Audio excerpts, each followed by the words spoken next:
je suis le docteur Zahid Sofia, je suis médecin néphrologue, je suis la fondatrice et la directrice médicale du centre de néphrologie et de dialyse Almaz.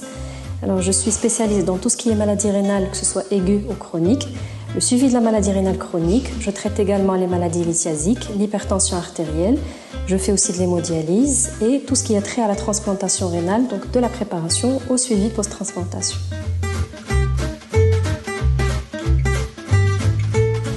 Alors, ce qu'il faudrait savoir, c'est que l'hémodialyse est une technique d'épuration extra-rénale.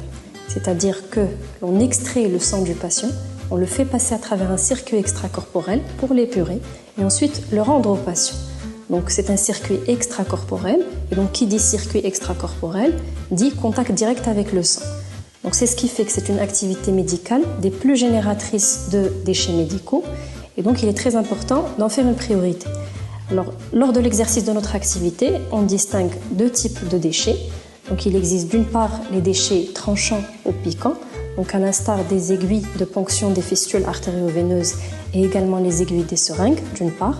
Et d'autre part, on distingue les déchets mous qui sont constitués essentiellement des lignes de dialyse, des modules ou ce qu'on appelle le rein artificiel ou tout autre matériel donc, utile pour soit la désinfection ou les soins de dialyse.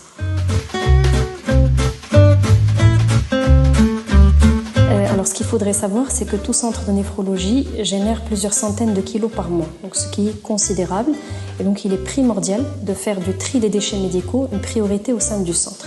Donc, c'est possible grâce à plusieurs manœuvres et plusieurs possibilités. Donc, la première des choses, c'est la sensibilisation et la formation continue du personnel soignant. Donc, ce n'est jamais suffisant. Il faut à chaque fois former et reformer le personnel et le sensibiliser par rapport à ça, parce que tout personnel non conscient du risque est sujet à un risque infectieux considérable, tant pour les patients que pour le personnel soignant. La deuxième des choses, donc il existe des petits gestes simples qui permettent d'éviter beaucoup de risques infectieux, principalement le port de gants et leur changement à souhait à chaque fois que le personnel soignant manipule les déchets médicaux. La troisième des choses, donc ici dans le centre, on dispose d'un local dédié aux déchets médicaux, donc qui dispose d'un monte-charge pour limiter la circulation des déchets à l'intérieur des locaux du centre. Donc c'est un local qui est aéré et inaccessible aux patients et inaccessible au reste du public afin de limiter le risque infectieux. Donc, le quatrième point, c'est qu'on fait appel de manière hebdomadaire donc, à des spécialistes qui permettent de gérer nos déchets médicaux donc de la manière la plus environnementale et la plus correcte possible. Alors, c'est une très bonne question. Donc, pour faire simple, nous avons choisi Veos parce que leurs valeurs sont similaires aux nôtres. Donc, tout d'abord avec leur engagement. Donc l'engagement envers le respect des normes internationales de gestion des déchets médicaux, leur engagement envers la formation du personnel.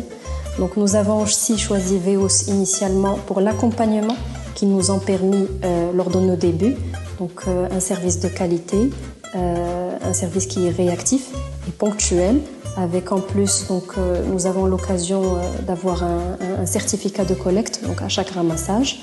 Et donc enfin nous avons choisi Veos pour la protection donc des patients d'abord. Donc l'objectif ultime c'est de protéger d'abord les patients, protéger le personnel soignant et à plus grande échelle protéger l'environnement.